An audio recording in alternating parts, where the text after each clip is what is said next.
vamos a hacer un recorrido ahí por la Sagrada Escritura. Estudiar la Biblia es un mar precioso con el cual nosotros exploramos muchas ideas. Por ejemplo, yo les aseguro que la suma de las edades de ustedes, incluyendo la mía, no llegamos a hacer la suma de más de 1600 años. Y créanme que hay más o menos, si nos quedamos cortos, unos 1600 años entre el primer autor de la Biblia y el último autor de la Biblia. Pasa mucho tiempo entre uno y otro autor. Otra idea, se da en 3 continentes la escritura. Se escribe la escritura en más de 3 continentes, no en 3 continentes. Se escribe en Europa, en Asia, en África, ¿verdad? En culturas distintas. Por ejemplo, ¿a quiénes les enseñaron a orar con los ojos cerrados? ¿Por qué?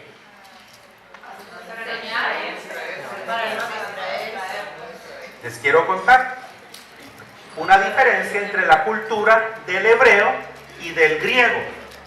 El hebreo ora con los ojos abiertos. Ya les cité 2 textos a ustedes y ni se dieron cuenta. Pero por ejemplo, Salmo 121, alzaré mis ojos a los montes, ¿de dónde vendrá mi socorro? ¿Verdad? Salmo 8, también se lo cité, ¿verdad? Cuando veo los cielos, obra de tus dedos, la luna y las estrellas que tú formaste. ¿Por qué los judíos o hebreos oran con los ojos abiertos? Porque su cultura es una cultura contemplativa. Y la cultura del griego es reflexiva. Entonces, ellos, por ejemplo, ven los cielos, gracias Señor por lo que creas. Ven, digamos, a su hija, tú eres mi hija. Y entonces, qué chula mi patoja, ¿verdad? Tan bonita mi patoja. Señor, por esta mi güira te doy gracias. La está viendo, la está apreciando. Y entonces da gracias por esta patoja. Ve su tierra, Señor, esta es mi herencia. Bendito sea Dios porque me da la tierra y la semilla que florece. Entonces, ellos tienen una cultura contemplativa, ¿verdad? Contemplan, ven. ¿Saben ustedes? Fíjense pues, vamos a estudiar a la universidad y se nos ocurre estudiar psicología. Y en la universidad, con el primer curso que nos dan es Introducción a la Psicología. Entonces viene el profesor, bravo, con cara fea como la mía, y les dice, vamos a comenzar a dar este curso. Definamos la palabra psicología. Y entonces, ¿con qué comienzan? Con conceptualizar. Entonces dice, la etimología de la psicología es tal cosa. Entonces nos dan una etimología de la palabra. Pero luego dice, ahora después de la etimología, les voy a dar el concepto de psicología. El hebreo no tiene conceptos. El hebreo no tiene conceptos. ¿Sabe cómo hace para definir ciertas cosas? A través de imágenes. A través de imágenes. Por ejemplo, los hebreos del Nuevo Testamento, que tienen esa cultura, de repente dice, ¿qué es la iglesia? Una persona de Occidente, del mundo occidental, gracias licenciada, ¿qué haría una persona del mundo occidental? Definir teológicamente qué es la iglesia.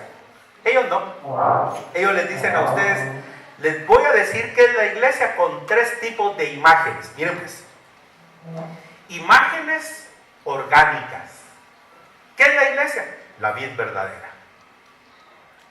Una imagen orgánica. ¿Por qué razón? Porque nos está definiendo que la iglesia es como una planta. Otra imagen orgánica. Es como un rebaño de ovejas. Otra imagen orgánica que se les puede ocurrir a ustedes. Piensen. Los voy a dejar. Después nos dice a nosotros, aparte de imágenes orgánicas, nos dice imágenes estructurales. ¿Qué es la iglesia? Un edificio en donde nosotros somos piedras vivas. ¿Ven ustedes? De una imagen orgánica, que es una planta, se pasan a una imagen estructural. ¿Qué somos como iglesia? El templo del Espíritu Santo. Luego, después de imágenes orgánicas, estructurales, también nos dicen que somos una imagen relacional. ¿Qué es la iglesia? La novia del Cordero, la esposa de Dios. Relación, ¿verdad? Relación. Si ustedes ven, ahí no hay conceptos. Entonces, la cultura hebrea que escribe el Antiguo Testamento, que es un conjunto de libros que componen más o menos un periodo de tiempo de más de 1500 años, tienen una cultura distinta a la de nosotros. Una cultura totalmente distinta a la que nosotros podemos tener. No creamos nosotros que la Biblia se escribió en Guatemala hace 2 siglos, un siglo, que nuestra iglesia escribió la Escritura. Eso no es cierto, ¿verdad? La escribió una cultura con un idioma, con una costumbre diferente a la de nosotros. Esa es una ventaja, porque entonces lo que nos da a nosotros es la oportunidad que cuando nos acercamos al texto bíblico, surge una serie de interrogantes. Por ejemplo, ¿quién de ustedes escribe al revés? ¿Ninguno? Mentirosos, todos escribimos al revés. ¿Sabe por qué? Porque el español se escribe al revés. Esto se llama el revés de la mano. Y nosotros escribimos de acá hacia acá.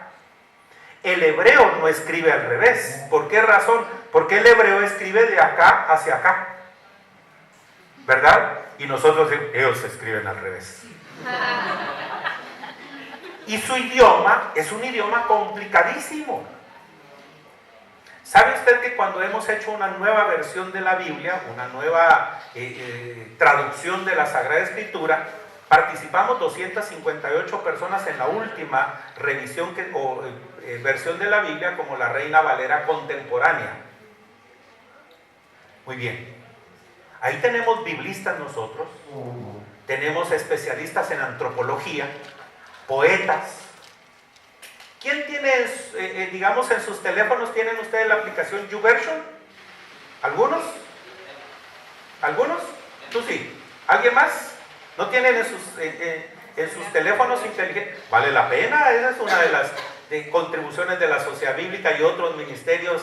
Ahí tenemos una gran cantidad de Biblias, NBI, la 60, la TLA, hasta en audio. ¿Saben ustedes que acabamos de entregar el Nuevo Testamento en braille, en Chiquimula y en la Biblioteca Nacional? De este tamaño el Nuevo Testamento, ¿verdad? Ese es el Nuevo Testamento en braille. Bueno, cuando nosotros contratamos un biblista, tratamos de que el biblista guarde las imágenes verbales que hay en el texto. Por ejemplo, miren pues, como no la tienen, voy a hacer esto. Miren pues ustedes, les voy a dejar detalle. Revisen ustedes una contribución muy bonita.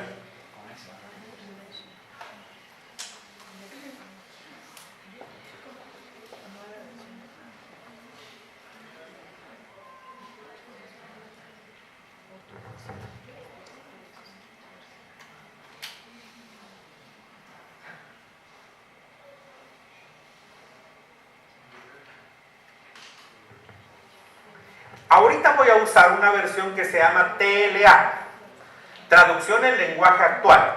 En el libro de las Lamentaciones, acabamos de tener aquí al que nos ayudó a coordinar la traducción esta de la Biblia, Reina Valera contemporánea. Ahora vean ustedes, esta versión que nosotros tenemos acá, la TLA, traducción en lenguaje actual, libro de las Lamentaciones, capítulo 1, fíjense que se escribió, ¿se recuerdan el Salmo 119 escrito en acróstico? Vean ustedes, voy a hacerlo rapidito, este libro de las Lamentaciones, cuando se traduce del hebreo al castellano, pierde muchas veces el significado. Por ejemplo, le voy a preguntar a un varón voluntario, hoy sí voluntario, tú, entonces tú, ¿verdad? Dime, ¿sabes algo de inglés?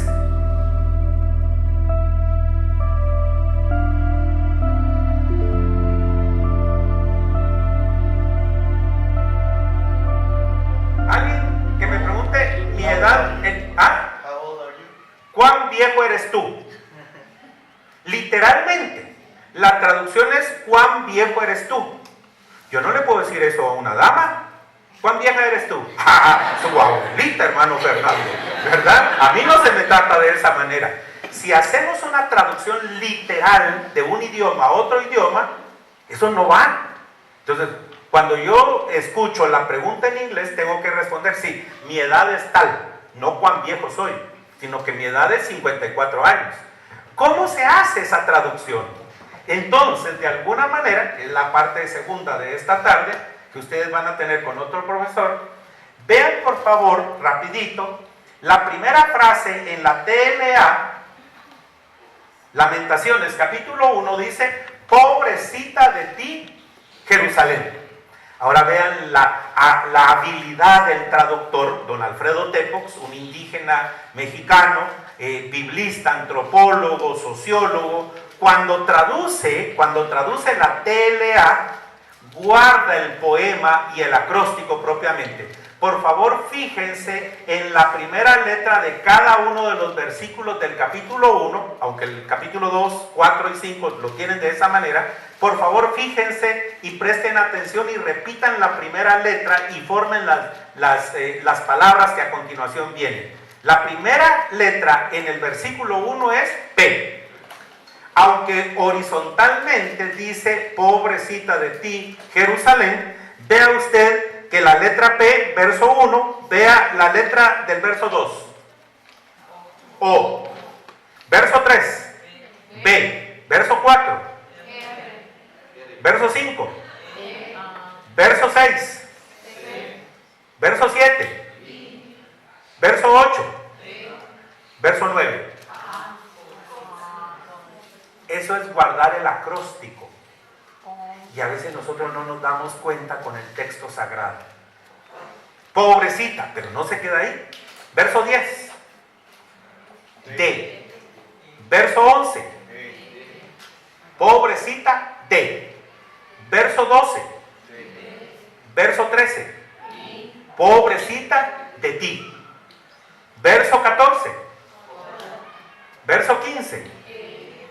Verso 16. Verso 17, verso 18, verso 19, verso 20, verso 21, verso 22. Pobrecita de ti, Jerusalén. Pobrecita de ti, Jerusalén. Entonces, quiere decir que cuando usted mira, la Biblia fue escrita en un idioma diferente al nuestro. En la tarde, el curso que van a recibir con el licenciado Hugo Morales, que es especialista en griego, la idea es que ustedes vean los elementos de lo que implica la teología y la traducción. Cuando nosotros vemos que también el texto sagrado está escrito en otro idioma y por supuesto en otra cultura, nos ayuda a pensar que esa cultura tiene formas distintas, por ejemplo, de actuar a las de nosotros. A mí me han preguntado como pastor, y yo soy pastor presbiteriano, y fui pastor en una iglesia más cuadrada, no batería, piano. ¿Saben quién era el lunar en la iglesia? Yo, porque todo muy solemne, los himnos con sol, yo nunca aprendí a dirigir así. Y yo pues, platico con la gente, predico, ¿verdad? A veces aburro porque mis cursos normalmente que me ponen a mí a dar son de 7 u 8 horas. Ayer vine de Cobán y mi curso de ayer fue de 8 horas. Entonces por eso hablo y hablo. Entonces mi esposa dice que me gano mi sueldo con el sudor de mi lengua.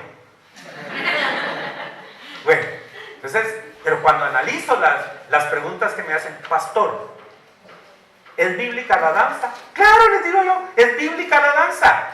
Lo único es que el judío danzaba cuando la gente se moría, cuando la gente se casaba, cuando había fiesta, o sea, y en cambio a mí, que yo soy cuadrado, el único paso con el que yo sé o aprendí a bailar fue el paso de la mocosita.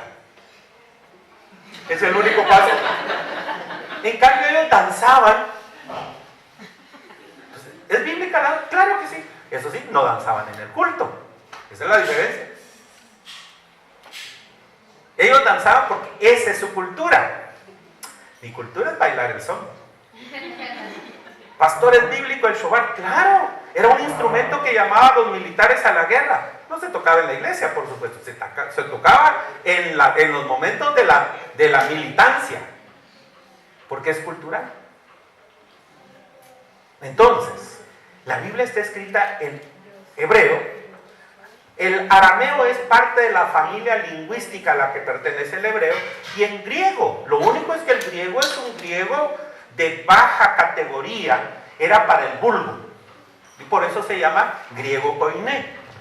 ¿Cómo se escribió la Biblia? ¿De qué manera? ¿Saben ustedes? Nosotros hoy, les voy a decir una grosería que le dijo un patojo a un anciano de la iglesia. El patojo entró con su iPad y el anciano le dice: mira, no traes Biblia en la iglesia. Y entonces le dice: ¿y usted trae Biblia? Sí, aquí está mi Biblia. Y efectivamente llevaba una Biblia. Yo traigo 20 libros. Yo traigo 20 Biblias. Porque en su iPad tenía YouVersion y ahí hay más de 20 versiones de la Biblia. Lo que se les olvida a las anteriores generaciones es que la Biblia no estaba al alcance de la gente. Y luego que se escribió en tabletas de madera, en tabletas de barro, en cueros, por ejemplo, ¿verdad? En papiros que era altamente destruible. ¿Saben ustedes? Hoy en día nosotros tenemos más de 31,000 documentos para hacer la traducción de una Biblia. 31,000 documentos, entre porcioncitas, entre porcionzotas, entre materiales de cuero que se encontraron, y de repente solo una parte, por ejemplo, de Isaías, y en Qumran, que fue un evento importante, todo el libro de Isaías en 3 rollos. Entonces, con el correr de los años han ido apareciendo y apareciendo y apareciendo cada vez más documentos acerca de la Sagrada Escritura. Si tenemos tiempo, yo les voy a enseñar algunos de esos documentos, códices que tenemos, manuscritos. ¿Saben ustedes? Incluso parte de la historia del idioma hebreo, como lo van a ver en la tarde, era un idioma consonantal, sin vocales.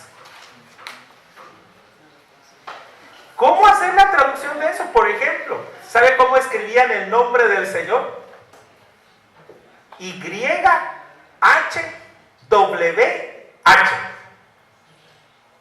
2, 4. La cuarta fila, la señorita de una blusa color como esmeralda. No sé si es aqua.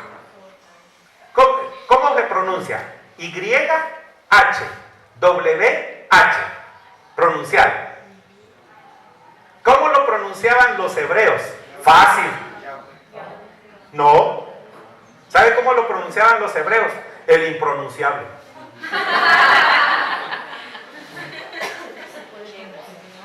Entonces, ¿quién es el Señor tu Dios? El impronunciable. ¿Verdad?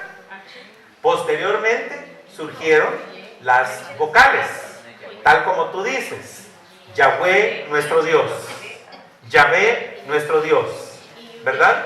Pero realmente era el impronunciable.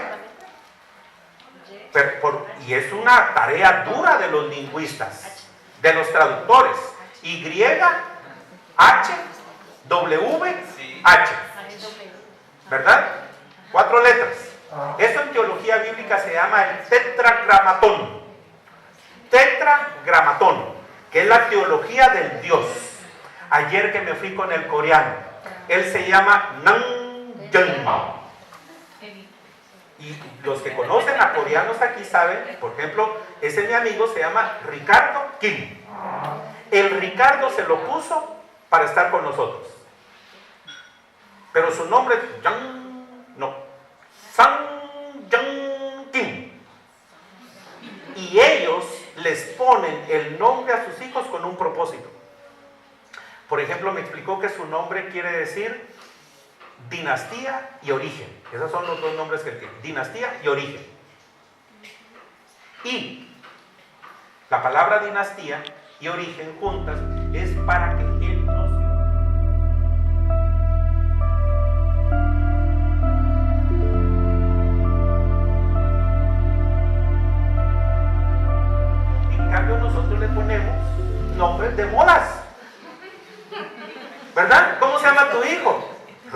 Ronaldinho, porque vimos a un morenazo jugar fútbol, ¿verdad? ¿Saben ustedes? Yo estaba renovando mi licencia recientemente y me dio un poquito como de risa cuando el que estaba adelante lo llamaron Pedro Felino Orellana. Santo Dios, ¿quién se le ocurre ponerle felino a su hijo? Pobre el patojo. ¿Sabe que en la universidad nosotros nos encontramos con cada caso? Con cada caso. ¿Saben que en Honduras le prohibieron ponerle nombres feos, ridículos, obscenos a los niños y fue un decreto del gobierno? Aunque le suene feo, pero fue porque en Honduras a un niño le pusieron defecación Flores.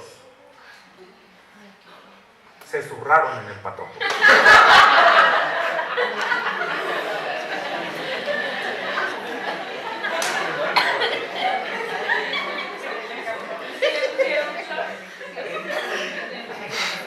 Mis hijos se llaman Rodrigo y Jimena con X.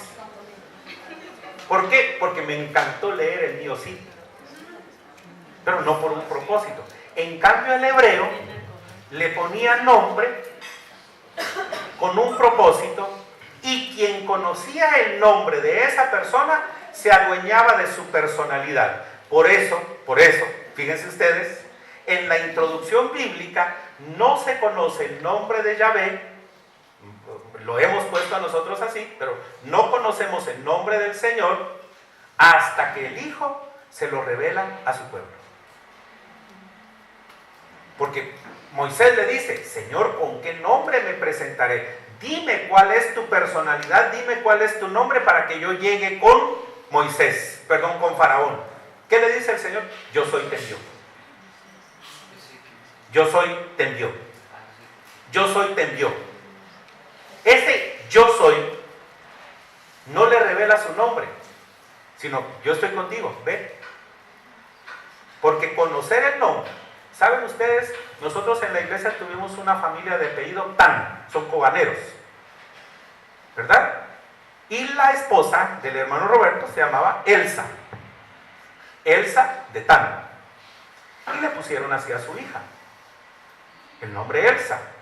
Pero como ella no es es la esposa. Entonces la pobre Guira, no se percataron los papás que se llama el Satán.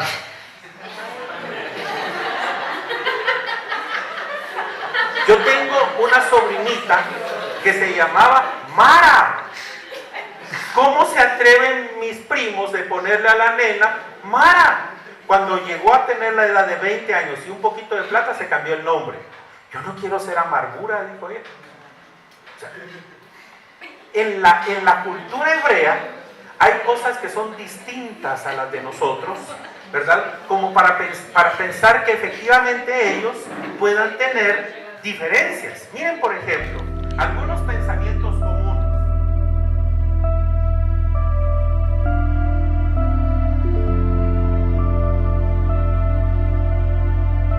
A veces en algunos estudios así se dicen cosas polémicas como la que voy a decir. ¿Puede repetirlo? Sí. Nosotros educamos hasta que ellos tienen conciencia.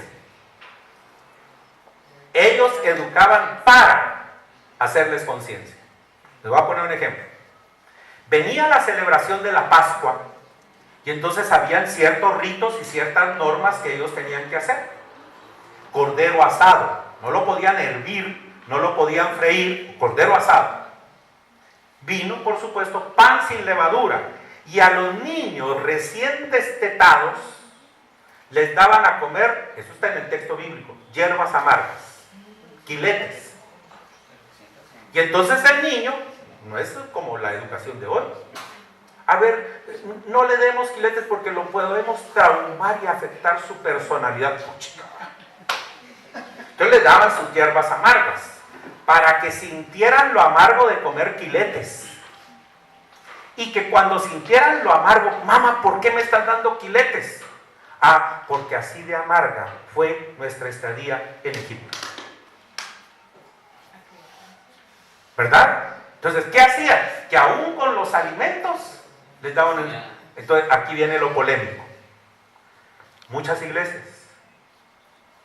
hacen que los niños participen en la Santa Cena hasta que tengan conciencia. Miren el gran error que cometemos. Los niños son la iglesia del futuro. No, señores, hoy son iglesia. Y los judíos los hacían participar desde chiquitos. ¿Para qué? Para irles haciendo conciencia, aunque se rían.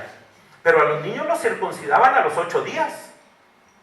Y cuando se miraban la piltrafita, ¿qué pasó? Ah, es porque tú eres pueblo de Dios. No, ahora no.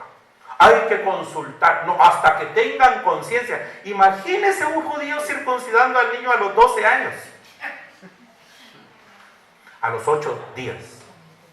Así somos nosotros con los sacramentos y con las formas de educar en las iglesias. No nos ponemos a reparar, como decía otra vez la abuela, a la disconversa.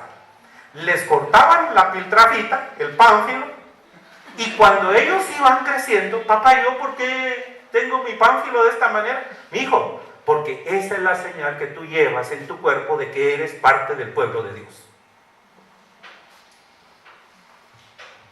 O sea, tenían una forma diferente de educar, una cultura diferente, de la cual nosotros podríamos sacar grandes lecciones para la vida. Otro elemento. ¿Descendió del cielo la Biblia? No. ¿Quiénes han recibido cursos de investigación aquí? Metodología de la investigación. Bueno, leamos Lucas 1, 1 al 4. ¿Hace cuánto se inventó el método científico? Hace unos 398 años. Menos de 400 años el método científico. Fíjense, para nosotros que somos estudiosos. Menos de 400 años que nosotros utilizamos el método científico, ¿verdad? Eso que nos enseña a hacer hipótesis, a hacer investigación, eso que en los informes dijeron, bueno, vamos a pasar encuestas. ¿Cómo se hacen las encuestas? ¿Cómo estamos seguros que las preguntas que vamos a hacer en ese formulario para investigar si son hogares integrados o no, llevan cierta metodología? Ese es el método científico. No es empírico. Ahora, miren ustedes, eso nos enseña a hacer hipótesis, por ejemplo, a hacer investigaciones reales. Ahora, vean ustedes, Lucas, que es un médico griego, educado con la oratoria de Heródoto, con las filosofías de ese tiempo, ya incluso había hasta neoplatonismo en el tiempo de Lucas, nos dice cómo hace él el evangelio según San Lucas. Primero, solo para darles algunas ideas, miren lo que dice el texto. ¿Lo querés leer, mijo? ¿Tú? Ahí. Del 1 al 4. Excelentísimo Teófilo, muchos han tratado ya de relatar en forma ordenada la historia de los sucesos que ciertamente se han cumplido entre nosotros, tal y como nos lo enseñaron quienes desde el principio fueron testigos presenciales y ministros de la palabra. Después de haber investigado todo con sumo cuidado desde su origen, me ha parecido una buena idea escribírtelas por orden, para que llegues a conocer bien la verdad de lo que se te ha enseñado. Muy bien. ¿Qué persigue la investigación? En primer lugar, la búsqueda de la verdad. Ese es el método científico. La búsqueda de la verdad. Segundo, cuando nosotros hacemos una investigación, tenemos que recurrir a fuentes. Y es lo que nos está diciendo Lucas. Primero, Lucas nos dice, tuve que recurrir a aquellas personas que vieron lo que Jesús enseñó y predicó y que todavía no es camino. ¿Verdad? Quiere decir que cuando Lucas, más o menos por ahí por los años 60 posiblemente, en los años 60 comienza a escribir el Evangelio, todavía hay personas vivas que vieron, escucharon de Jesús. Y entonces, esas son las fuentes primarias. La fuente primaria es, ¿cómo inició Compasión aquí en Guatemala? Hay que aprovechar a Eliú, ¿verdad? De repente Eliú, ya es viejito el pobre Eliú, ¿verdad? Pero mira, hay que aprovecharlo para que nos diga cómo nació, cuáles fueron sus orígenes, cuáles fueron los génesis. Y otros hermanos que están con nosotros desde la fundación de Compassion en Guatemala. Esas se conocen como fuentes primarias. Y Lucas dice, voy a investigar y voy a acudir con esas personas que vieron y oyeron de Jesús. De repente hay alguna persona que dice, yo fui sanada por Jesús. Yo escuché el sermón de la montaña. ¿Sabe que uno de nuestros biblistas, que se llama Samuel Pagán, hace 3 años vino la última vez aquí a Guatemala? Él vino a predicar para los 15 años de Jimena, mi hija. Samuel Pagán es decano de la Facultad de Teología de una universidad en Belén que se llama Bar al-Khalima. Y de repente platicando con una muchachita, fíjate mi hija, ¿verdad? Le dice Noemí, la esposa: hija, ¿y tú desde cuándo eres cristiana? ¿Y tu familia desde cuándo es cristiana? Bueno, mi familia es cristiana desde el Pentecostés. Yo me precio de ser 5ª generación y ella guarda la genealogía y sus ancestros estuvieron en el Pentecostés, de hecho 2.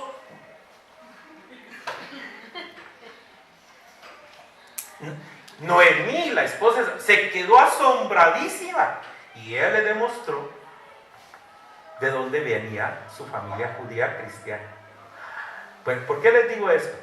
Porque Lucas acude con las fuentes primarias. 2, lo que otros también ya han escrito. Sabe que en la teología bíblica, Marcos ya estaba escrito cuando Lucas escribe su evangelio. Y entonces lo que nos está diciendo, también hay otro documento que se llama Q o R, ¿verdad? Que quiere decir, es una palabra alemana que se llama Quelle, que quiere decir fuente. Entonces quiere decir que habían otros documentos que ya se habían escrito cuando Lucas escribe el evangelio y acude a ellos también. ¿Sabe cuántos textos, versos tiene Marcos? 661. ¿Y cuántos textos tiene o versos tiene Lucas? 1147. Y la mayor parte del contenido de Marcos, Lucas lo tiene. Quiere decir que Lucas toma de Marcos casi todo el testamento, todo su evangelio, y lo incluye en su libro. 3. Primero, la búsqueda de la verdad. Segundo, las fuentes primarias y las fuentes secundarias. Las primarias son las personas que vieron y oyeron, pero también las fuentes secundarias, lo que ya está escrito. 3, el informe final. ¿Qué es el informe final?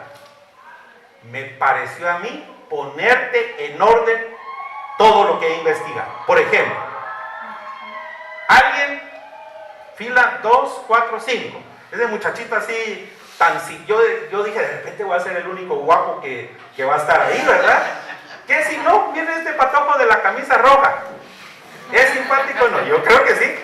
Decirle, amigo, ¿te recordás cuál es el contenido de Lucas 15? Bien, ¿no te recordás que ahí está la oveja perdida? ¿Te recordás que ahí está la moneda perdida y el hijo pródigo? ¿Ya viste? Miren, sí lo sabía. Fíjense ustedes, Lucas ordena este material de esta manera. Dice la escena que Jesús estaba con publicanos y pecadores, platicando. Eso no lo registra Lucas. Y en eso llegan escribas y fariseos y murmuran contra Jesús. ¿Y sabe qué escribe Lucas? Y entonces, por supuesto, a los que murmuraron contra él, le refiere la siguiente parábola. Una sola parábola. Pero ahora ustedes vean esto. Los 3 segmentos de esta parábola de Lucas 15 son el segmento de la moneda perdida, de la oveja perdida. Préstenle atención a estos detalles que les voy a decir. Número 1, 100 ovejas, una perdida. Segundo segmento, 10 monedas, una perdida. Tercer segmento, 2 hijos, uno perdido. ¿Saben? Como es un griego, nos trae de lo general a lo específico. 100, 10, 2. Esos son los 3 segmentos de su parábola. 100 ovejas, una perdida. 10 monedas, una perdida. 2 hijos del papá, uno perdido. Fíjense en los 100, 10, 2. Fíjense en otro elemento. El grado de importancia va bajando de esta manera. Una oveja, que representa un animalito, perdido, que por instinto lo sabe, pero no sabe cómo regresar. Número 2, una moneda que no tiene instintos, es cosa, y está perdida dentro de la misma casa y ni siquiera sabe que está perdida.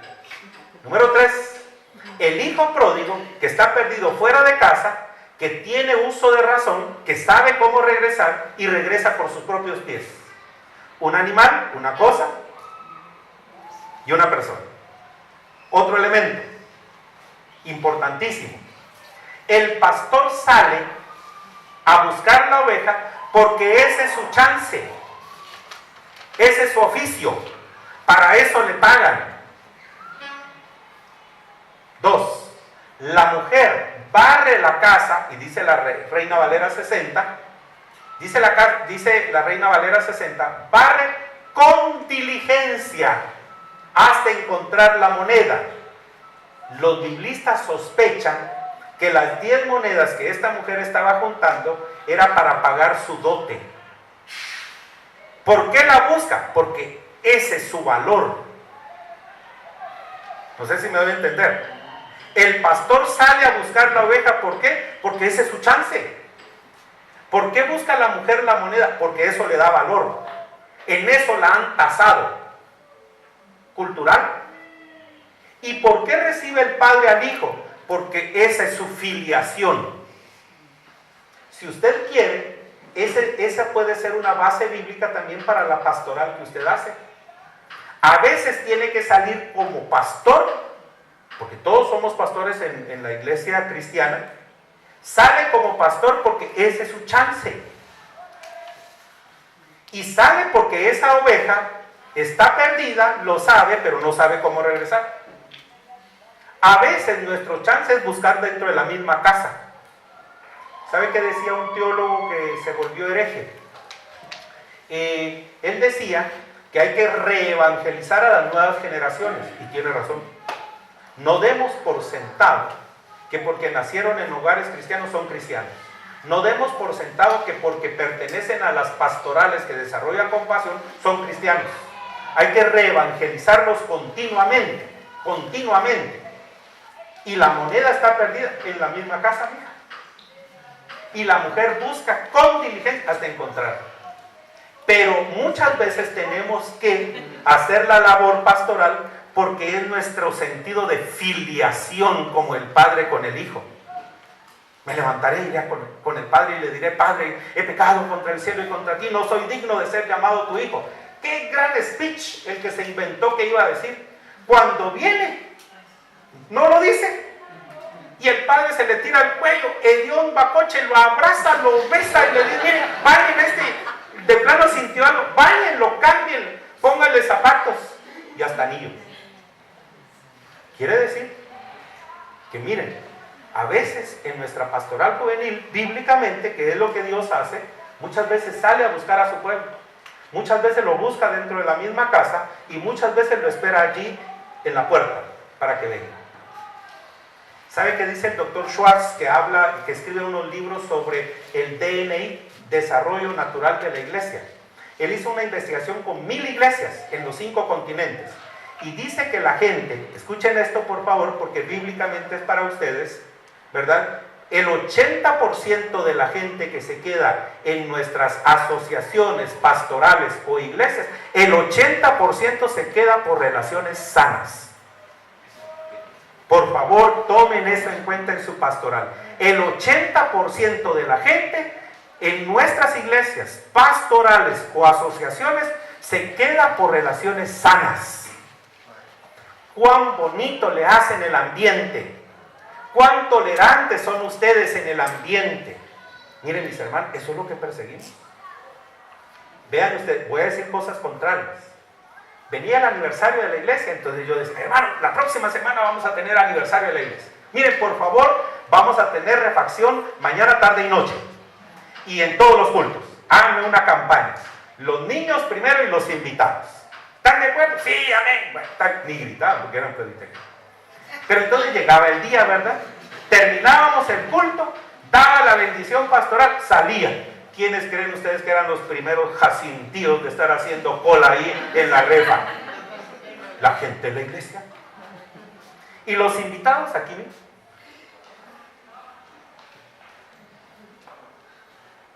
Así somos. Romper el paradigma es el principio bíblico. El pueblo de Israel fue invitado por el Señor, ¿verdad? Cuando se ponía así muy chintillo el pueblo, el Señor le dice, no me vengas con esos tubos. Que no se te olvide que el que te buscó fui yo. No me buscaste tú a mí. Yo te amé a ti primero y yo te busqué. ¿Ustedes creen que por ser pueblo grande y numeroso yo los escogí? No, señores. De entre los pequeños, ustedes. Ese principio es un principio en el cual usted puede encontrar que el texto bíblico no descendió del cielo, sino que se dio en las relaciones humanas, fraternas, ¿verdad? Con sus yerros y con sus formas de explicar. Por ejemplo, voy a hablar del lenguaje bíblico. El lenguaje bíblico evolucionó, así como nuestro lenguaje. Por ejemplo, ¿cuántos? No, mejor no te voy a preguntar la edad. Tú, mija, tercera fila en medio. ¿Tú sabes qué quiere decir la palabra dita? Mi mami me dice, mijo, no hay que tener ditas. ¿Alguien sabe? Deudas. Fíjese que la palabra dita es deuda, pero ya no se usa. Yo le digo a Rodrigo, mi hijo, fíjese, nosotros vivimos aquí cerquita en el área del Naranjo. Mi hijo, atrancaste la puerta. Mi papá va. Si en el condominio a veces ni echamos llave, así se queda. Pero en donde yo viví, había en la puerta un par de hierros puestos así y había una tranca que teníamos que poner en la puerta. ¿Y sabe qué decía mi abuela? Te voy a tranquear, patojo. ¡Pi! Mi abuela le puse pastor, pero de repente... Busquen primer libro de Samuel 9:9. Fíjense, el idioma hebreo no tenía vocales al principio. Otra, el idioma hebreo no tenía signos de puntuación,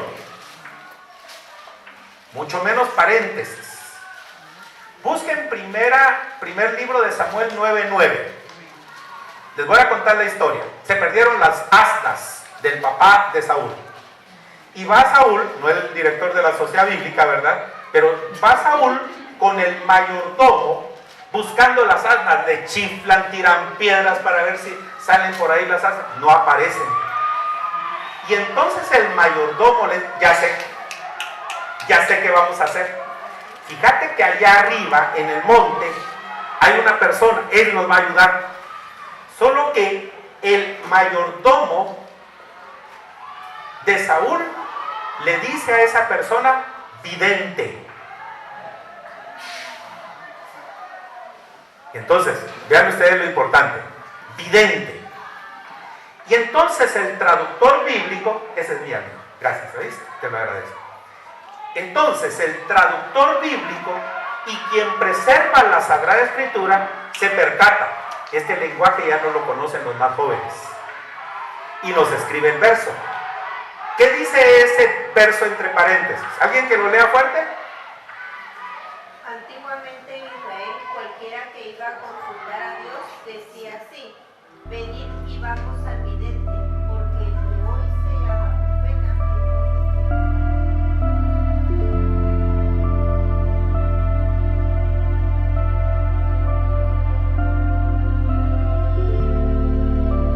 entonces la sabiduría. Entonces, ¿qué es la conversión para Lucas? Volver en sí. En Lucas 4, Jesucristo lee el libro de Isaías, lo enrolla, se lo devuelve a los rabinos que están en la sinagoga y dice: esto se ha cumplido hoy en mí. Y lo querían ir a tirar al barranco. ¿Por qué? Porque está fuera de sí. En cambio, cuando el hijo pródigo vuelve en sí, eso lo dice 15:17. Lucas 15:17 dice: y volviendo en sí. ¿Qué es eso? Allí comenzó su conversión. Entonces, rapidito. Para Lucas, ¿qué es la salvación? Volver en sí. ¿Sabe por qué? Porque es griego, es académico. Quiere decir regresar a uno mismo, tener la habilidad de reflexionar y pensar lo malo que estoy haciendo con la ayuda del Espíritu Santo y volver en sí. Pero eso no es lo mismo que para Mateo. ¿Qué es la salvación para Mateo?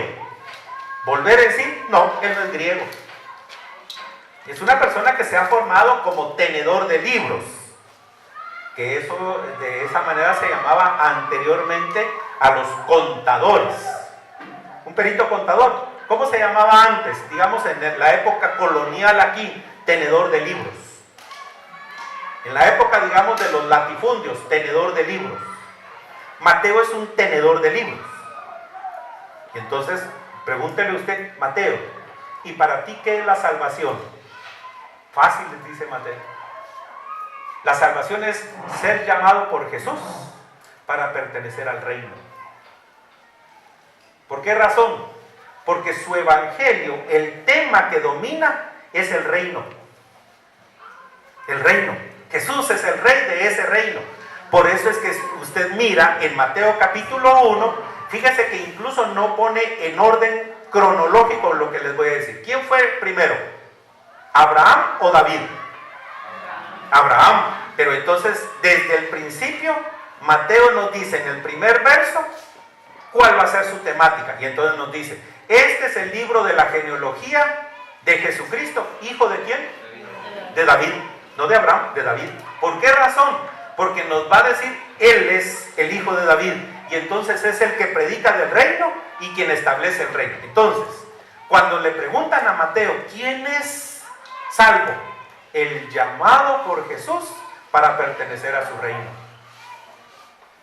Entonces, quiere decir que no solo hay un concepto de salvación, y eso es la riqueza de la Biblia. Es más, cuando le preguntan a alguien como usted, ¿qué es la fe? Y usted normalmente, como muchos evangélicos, lo que va a repetir es, fe es la certeza de lo que esperamos, de lo que no se ve. Típico. Pero si yo les digo que en el mismo capítulo 11 de Hebreos dice que fe también es obedecer, eso sí está fregado, ¿verdad? Fe es esperar las cosas que vienen. Eso está chilerísimo y explotan el texto como usted no tiene una idea. Pero dice la Biblia, por fe Abraham obedeció a Dios. ¿Qué es tener fe? Obedecer. Y muchas veces fe, fíjense cómo lo dicen en los púlpitos a la disconversa. Hermano, usted no recibe porque no tiene fe. Dígale eso a Job. Usted no se sana porque no tiene fe. Dígaselo a Pablo. Charlatanes, no leen la Biblia. Fe es también tener la certeza de que aunque yo esté enfermo y el Señor no me quiera sanar, está conmigo. Miren qué distinto lo que están predicando en los púlpitos. Qué vaciladas las que nos pegan ustedes. De verdad, y qué triste. Fe también es, estoy enfermo, el Señor no me quiere sanar, pero estoy firme. Amén. ¿Quién ha dicho que fe es solamente tener vista entre la bolsa? ¿Quién nos ha dicho a nosotros? Porque no leemos el texto. Entonces, fe, ¿según quién? Y Hebreos tiene 10 conceptos o 10 ideas de lo que es fe, una distinta de la otra. 10. Y a veces nosotros solo decimos una. Así es la Biblia, en su mensaje y en su lenguaje, ¿verdad? En su lenguaje y en su mensaje. Fíjense pues, yo soy el nieto número 34 de 38 que hubo con mis abuelos. Mis abuelos eran, decía allá en mi pueblo, que el abuelo llegaba, ponía el pantalón en la cama y la abuela ya estaba embarazada. Bueno, y obviamente alrededor de la mesa de mis abuelos era de 16 personas. Y entonces nos sentábamos a la mesa. ¿Y sabe qué le hacía yo a mi prima? Le pegaba su... ¡Ay, abuelita, el Fernando me está pegando! ¿verdad? E íbamos a comer. Y se enojaba mi prima. Entonces la abuela nos manipulaba. ¿Cómo puedes tú orar enojado con tu hermano? Perdóname, perdóname. Sí, va, ahora sí, oren y van a comer, decía la abuela. ¿Qué vacilada de la abuela? ¿Por qué razón? Porque en la Biblia, Dios nos escucha cuando estamos frustrados, cuando estamos enojados, cuando estamos heridos, cuando estamos tristes, cuando estamos alegres. Dios nos escucha y usted puede ver que el libro de los Salmos es la expresión de todos los sentimientos habidos y por haber en nosotros. Por ejemplo, estaban unas mujeres judías lavando en un río, media judías, media quesaltecas. Luna gardenia de plata, que en mi serenata te muestres canción. Y en eso llegan unas babilónicas a interrumpirlas y a ponerlas bravas. Ven en los árboles que están colgadas las arpas. Les dicen, ay, nosotros supimos que ustedes cantan re bonito, como dijera alguien, re bonito allá en Jerusalén. ¿Por qué no nos cantan algo? Y las mujeres comienzan a ponerse bravas. Ojalá que se los cante su abuela. Ojalá que alguien venga, agarre a sus hijos y les estrelle las cabezas en las peñas. Salmo 137. Salmo 137. El grupo evangélico ABBA de Suecia hizo una canción que era una canción de iglesia. Ellos eran evangélicos y lo hicieron para la iglesia. Lo que pasa es que fue tan bonita que se popularizó, pero realmente fue en primer lugar fue un himno dentro de la iglesia, en los ríos de Babilonia. Pero ahí está el texto. Ahí está el texto. ¿Sabe qué quiere decir eso? Dios nos escucha con todos los sentimientos habidos y por haber. Voy a un grupo en donde está dirigiendo un joven y está cantando. No, hermanos, aquí están cantando muy tristes. Aquí vamos a cantar todos para la gloria de Dios, bien contentos. ¿Y si no? ¿Y si yo estoy triste? ¿Puedo cantar o no? ¿Según el músico? No. ¿Según Dios? Sí. Si ustedes ven, la cultura nos enseña, Dios, estoy bravo, te estoy escuchando, mijo, con mucho gusto. Señor, estoy alegre, contame, mijo. Estoy frustrado, Señor, cuéntame. O sea, ¿quién nos ha enseñado a nosotros que solo contentos? Y nosotros que trabajamos con niños y con jóvenes, mis hijos estudiaron en un colegio no cristiano, en donde no habían abanderados, ni cuadros de honor, inteligencias múltiples, ni había tampoco día, por ejemplo, de mercado. Porque en el día de mercado visten a las niñas ladinas de indígenas porque son las que venden en el mercado. ¿Y quiénes compran? Las ladinas. ¿Cómo se fomenta en los colegios eso? La Miss Chiquitita. ¿Y quién es entonces la Miss Chiquitita? La bonita. Y todo el resto, las feitas. Ellos estudiaron en un colegio que no tiene tienda. ¿Por qué? Porque la razón era no permitir que los niños tomaran Coca-Cola y un pedazo de pizza a las 8 de la mañana. Voy a los colegios evangélicos. Hagamos mercado, inditas y ladinos. ¿Los evangélicos? ¿Acaso no Dios lo criticó en 1 Corintios, el clasismo que había? Las más inteligentes, los que sacaron 98 puntos.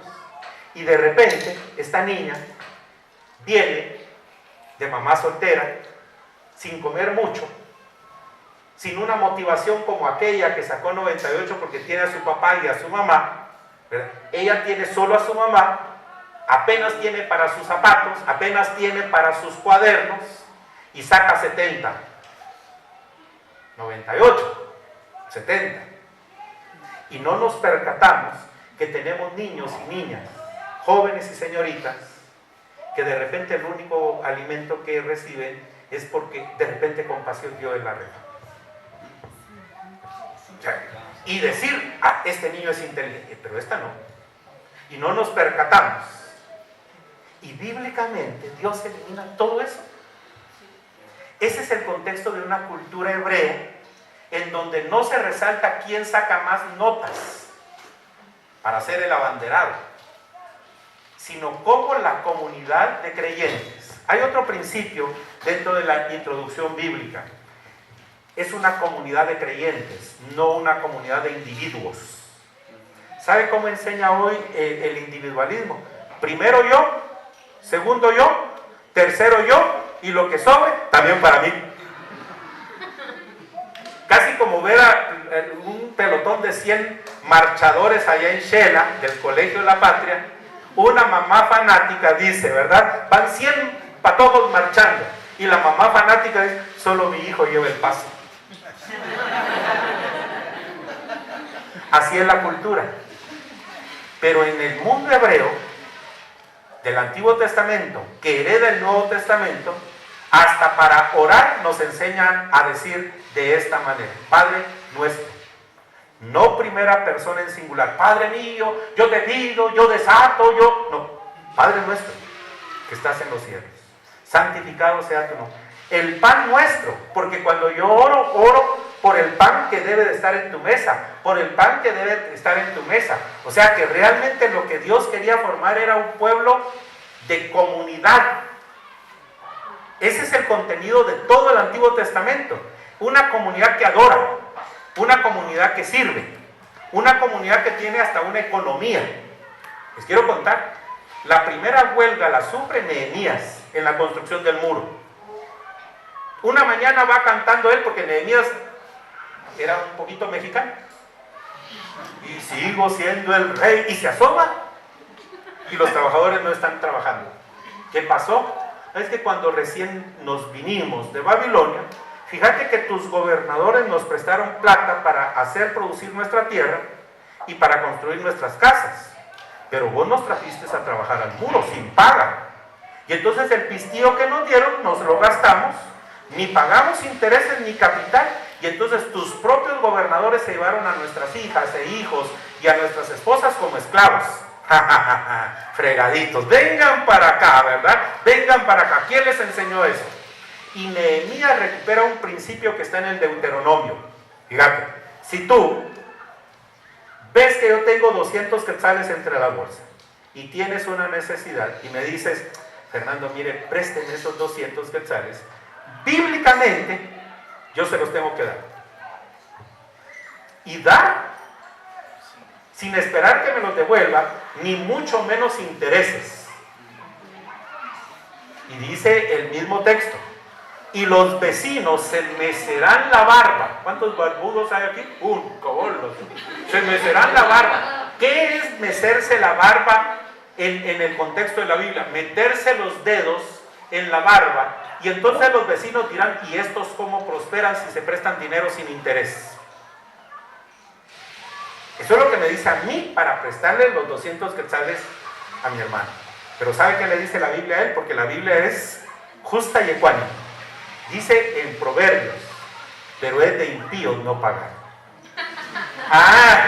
Pero fíjate, mija, eso no me lo dice a mí como para, mira, pagame, porque la Biblia dice que no seas impío. No, eso no me lo dice que yo se lo deba de decir. Eso se lo dice a él.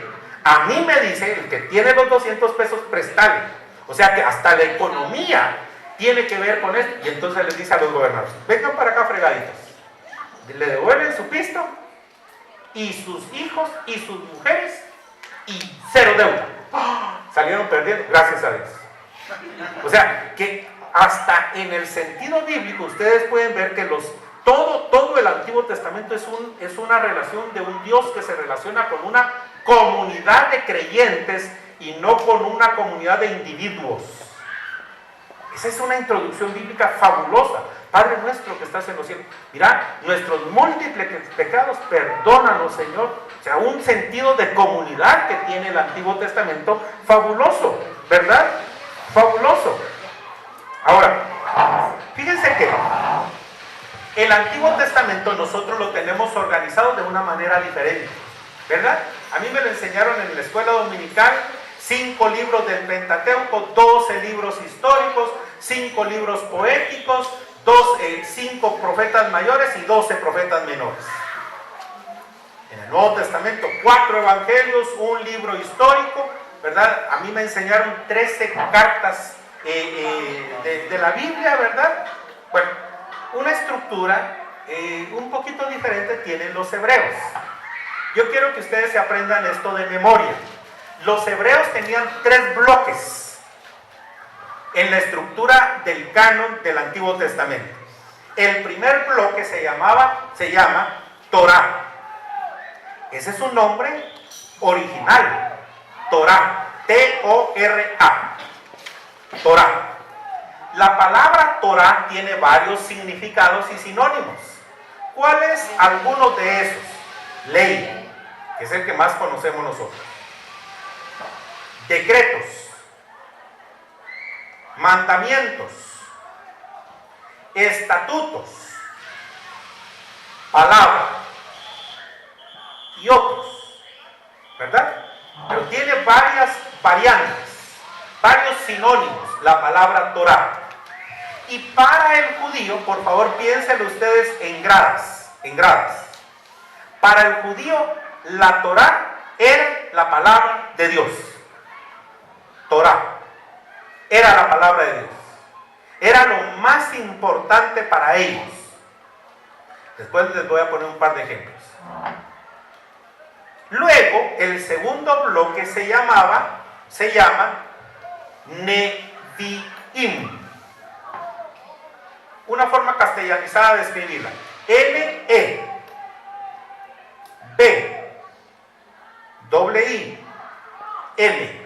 Nevi'im. Nevi'im. ¿Qué quiere decir la palabra Nevi'im? ¿Y cuál es su palabra, cuál es su principal raíz? Neví o Naví, que quiere decir profeta. Naví quiere decir profeta. Y el profeta, no crean ustedes que el profeta es aquel, alguien de aquí es de la generación de los Thundercats. ¿Alguien los vio? Yo porque Emerson, que no de ustedes.